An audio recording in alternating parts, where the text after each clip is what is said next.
Monsieur Barré, Bonjour. quel honneur de vous recevoir ici à Conakry. Vraiment, merci de me recevoir sur votre plateau. Et la route? Très bien. Très bien. Actuellement, Le on fait séjour? 5 minutes. Ça se passe bien. Dieu merci. Oui. Kotoli. Jaraba. Mesdames, Messieurs, bonsoir. Aujourd'hui, nous recevons un génie, un esprit créatif déjà couvert de lauriers au niveau international. Il y a quelques jours, c'est toute la Guinée à travers l'Assemblée nationale qui a fait connaître à notre invité la consécration ultime. Les députés ont en effet reçu, écouté et applaudi le père des pompes à piston alternatif, les pompes FAPEL. Agibou Barry était avec 5 autres innovateurs guinéens que le pays s'engage maintenant à soutenir. Mais de quoi exactement a besoin notre innovateur ou notre créateur? Réponse dans un instant.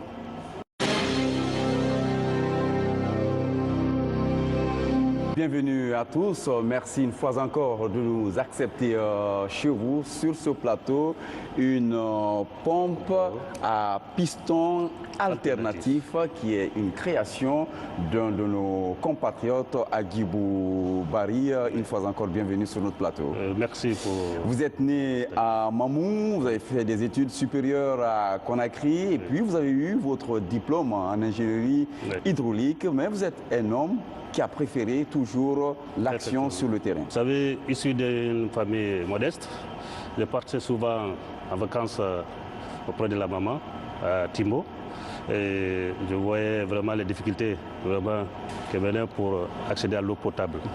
Donc je me suis dit, comme dans la plupart, des villes et des sous-préfectures, donc je me suis dit, vraiment, trouver une solution pour apporter de l'eau à ma chère maman, d'où l'idée vraiment de création de cette pompe à piston alternatif en 2002.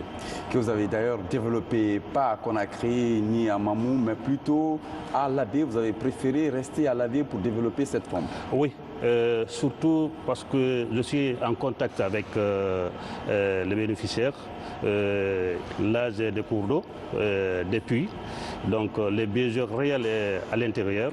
Donc j'ai travaillé sur la pompe avec des moyens de bord, avec des matériaux de récupération, des pièces usagées des véhicules, comme les tiges d'amortisseurs, les ressorts des véhicules.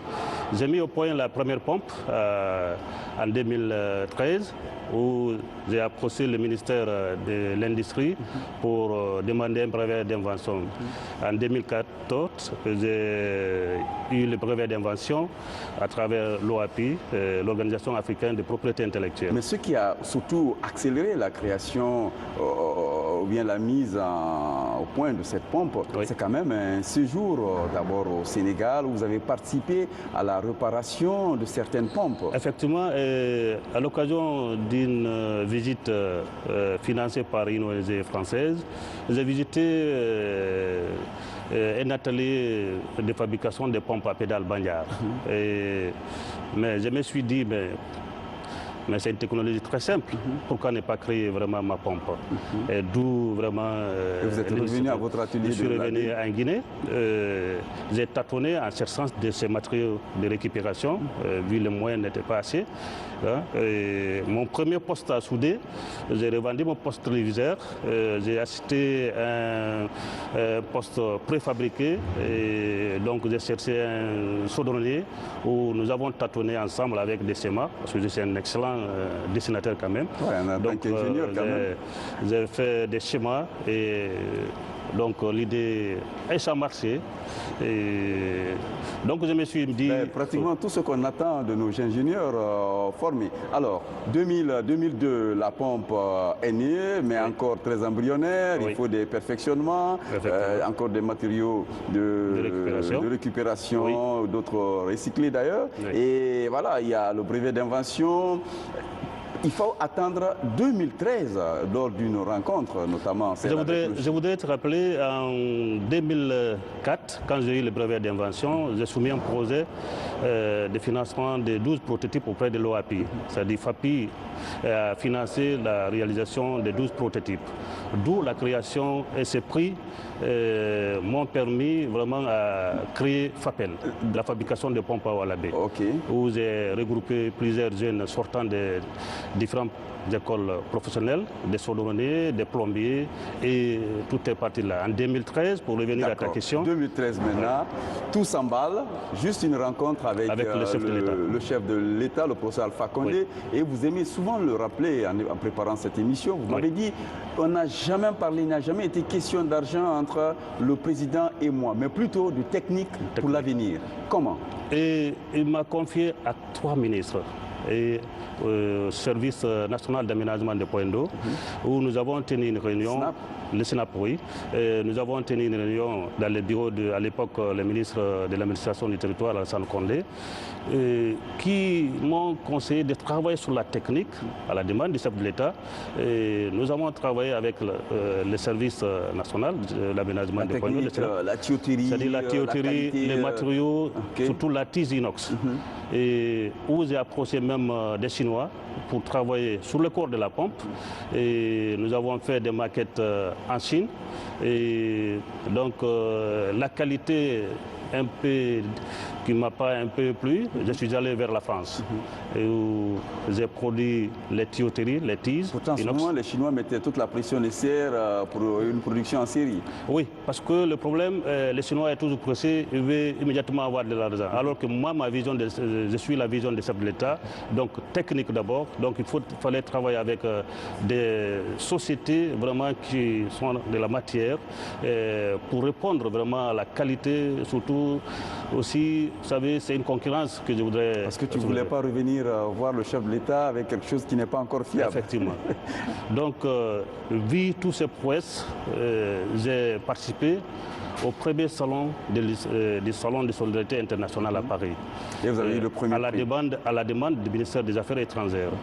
Et donc j'ai eu le premier prix, le trophée pour la première fois en Afrique, le prix de l'innovation du Salon de solidarité, où j'ai dédié immédiatement au chef de l'État par son esprit de clairvoyance. Ok. Et après, il y a eu un autre prix. Après, il y a eu d'autres prix. Donc les prix sont venus et puis il y a eu d'autres prix. Le prix La France s'engage au Sud en 2016, où il y a eu plus de 800 candidats à travers le monde pour 10 lauréats.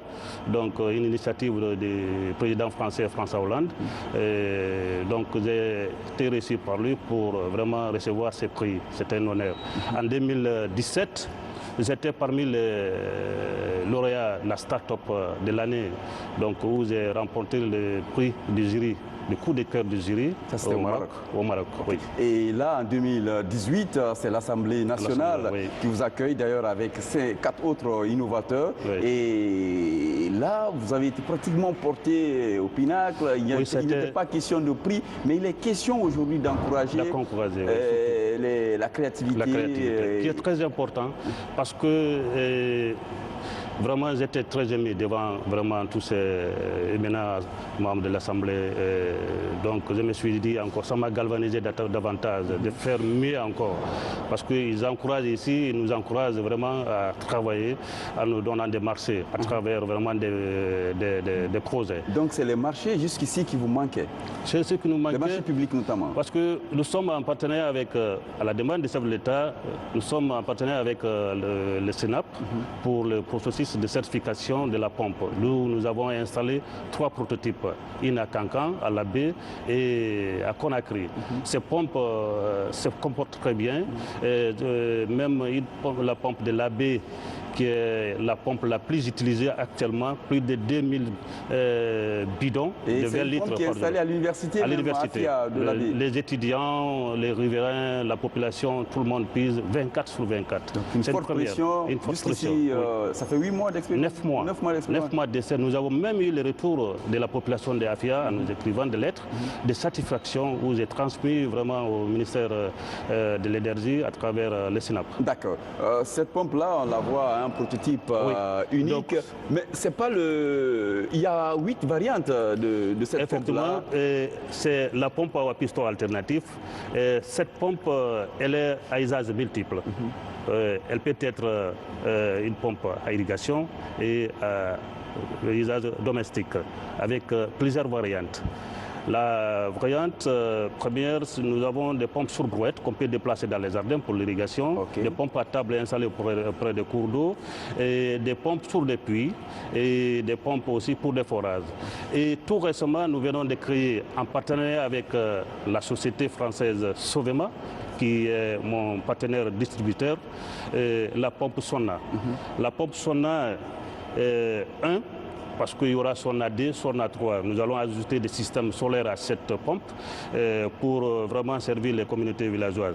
La pompe Sonna, c'est une pompe qui va concurrencer les autres pompes sur le plan national et international.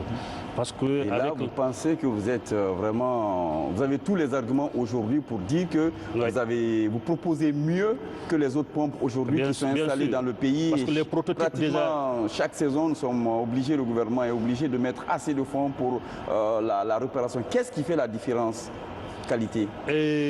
C'est une bonne question. D'abord, c'est une pompe à usage domestique et d'irrigation, une première au monde qui joue tous ses rôles avec ces différentes variantes. Donc la pompe Sonna, aujourd'hui, les prototypes installés, elles peuvent aller jusqu'à au-delà de 70 mètres de profondeur avec un débit de 2000 décilitres en moyenne. C'est une première au monde. Une première. Elle refoule à 15 mètres de hauteur et 100 mètres sur terrain plat. Donc cette pompe, non seulement elle est à usage domestique, vous pouvez aussi l'installer au niveau des systèmes d'irrigation aussi. D'où les partenaires avec l'OIM, où je vais former des zones, installer vraiment des pompes pour vraiment appuyer ces zones qui sont appuyées par l'OIM. Donc en matière d'irrigation aussi, ces pompes seront vraiment très importantes aussi. Oui, mais en termes de qualité, parce que là, vous allez être sur une scène de compétition avec les autres. On voit beaucoup de structures, voire même le gouvernement appuie, font des points d'aménagement d'eau. Est-ce que votre pompe-là peut concurrencer les autres? Oui, c'est ce que je disais tantôt. Oui, on connaît la pression. Vous dites que la pression tient. Mais la qualité, tous ces produits, les matériaux utilisés, ce n'est plus maintenant les tiges amortisseurs, parce que j'ai produit les tiges en France. La tuyauterie, tout ce qui est des technologies nouvelles, qui est vraiment des tiges qui sont vraiment en contact avec de l'eau, sont produites avec les partenaires. Donc nous avons aujourd'hui la possibilité de dire que cette pompe, elle est concurrentielle, elle est mieux même. Elle ne se gâte pas au bout d'une année? Non, l'exemple de la pompe AFIA à Cancan et à Conakry, vraiment 24 sur 24, elle est là et se comporte bien. Mais surtout, ce qui est très important, c'est la fabrication locale, l'accès aux pièces de rechange. Parce que c'est ce qui se trouve, c'est-à-dire le problème au niveau à l'intérieur, c'est les pompes qui sont en panne, c'est par manque d'accès aux pièces de rechange. Le coût aussi. Oui, surtout les coûts. La pompe Sonna, elle est 2 fois moins chère que les pompes importées, c'est-à-dire à pédale ou les pompes cardiaques qui sont... Quel est le coût d'une pompe comme ça là? La pompe Sonna, elle est autour de 12 500 000. La pompe domestique pour les particuliers, les prix varient entre 3 500 000 à 6 500 000. C'est une première. Et les autres pompes pour les communautés villageoises? Oui, mais les autres pompes aujourd'hui... Les autres pompes, c'est de 18 millions à 25 millions francs guinéens. Et avec des difficultés d'accès aux pièces de sang. Pour répondre à la question centrale de cet entretien, de quoi maintenant vous avez réellement besoin? D'abord, c'est l'appui. L'accompagnement d'abord du chef de l'État qui n'a pas fait de vous, qui vous a ouvert les portes, l'Assemblée aujourd'hui qui vient, mais après? C'est de nous accorder des marchés publics comme les autres pompes. Nous sommes capables.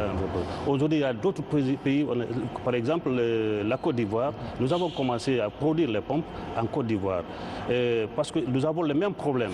L'accès aux pièces d'essence et même ce que nous pouvons fabriquer, tout est importé, alors que c'est possible de les fabriquer ici et créer de l'emploi et la formation des jeunes. Une occasion pour moi, avec un tout petit appui de l'État, c'est-à-dire en nous octroyant des marchés publics, nous pouvons employer près de 50 jeunes par préfecture. Je dis bien 50 jeunes par préfecture. Pourquoi faire? Et d'abord, la formation, nous allons les former pour la fabrication des pompes, l'entretien et l'installation. Qu'on fabrique les pompes là-bas. Oui, en partenariat avec le SNAP. Donc, et aussi, non seulement ça va leur créer de l'emploi, il y a des points d'eau qui seront là et chaque bidon, imaginez à 500, Donc c'est très important pour vraiment l'accès à l'emploi pour les jeunes.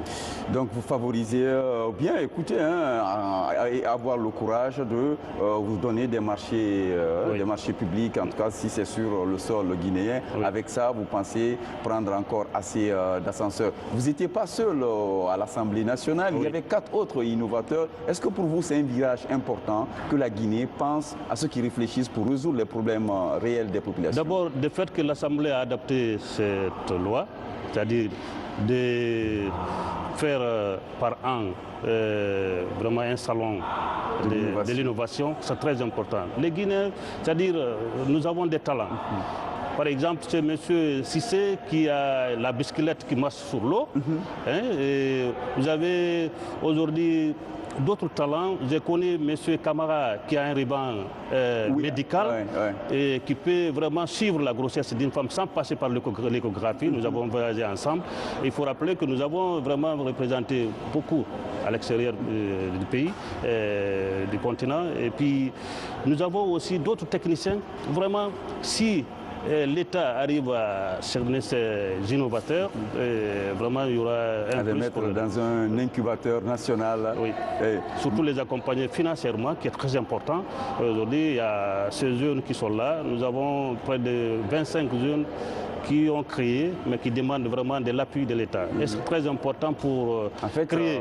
Juste un coup de pouce, les favoriser sur certains domaines, en tout cas où ils ont de la compétence à prouver. Monsieur Agibou Barry, nous sommes pratiquement à la fin de cette émission. Oui. Merci d'avoir accepté de prendre votre temps. Pour moi, vraiment, je suis content d'être là aujourd'hui pour montrer aux Guinéens cette technologie innovante connue sur le plan national et international. Nous sommes très fiers de l'école guinéenne aujourd'hui en voyant nos ingénieurs en tout cas se mettre à créer. Il y a d'autres à l'intérieur qui se debout, un monsieur aussi qui se battait pas mal à mettre en place un micro-barrage pour son village. Oui. C'est extrêmement bien que nos ingénieurs aujourd'hui apportent un plus à ce qui existait déjà. Merci à tous ceux qui ont suivi cette émission. Nous vous donnons rendez-vous la semaine prochaine avec un nouvel invité. Merci à tous.